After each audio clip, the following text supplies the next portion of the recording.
Patatim-inspired ang putaheng tampok ngayon sa Midnight Express. Narito na si Mikael Daes. Kapag nag-road trip ako sa Tagaytay, tatlo lang yung gusto kong gawin. Kumain, kumain, at kumain ulit. Kaya tara na, gawin natin yan. Ito po yung pinagmamalaki po ng Balinsa Sayaw, yung chicken team.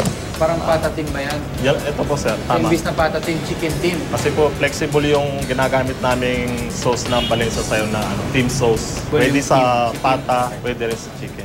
Nagmula sa Chinese-influenced patatim dish ang putahing ito, kung saan matagal pinakukuluan hanggang sa lumambot, katulad din ito ng paksiw minus the suka. At ang sauce na halos malagkit ng galing mismo sa balat ng baboy habang pinakukuluan. Pero paano nga kaya kung manok ang ihalo dito? Hindi lang basta manok dahil pinrito muna ito bago ihalo sa sauce. Actually, simple lang eh. Napakasarap ng pagkain dito sa Balinsa Sayaw. One is dahil feel mo yung pag-authentic ng pagkain. Tapos sa sausawan naman yung team sauce niya. Manamis-namis, makapal, masarap ilagay sa kanin rin.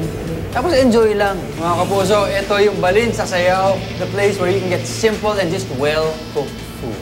Ako po si Mikael Daes. This is Midnight Express. Good night.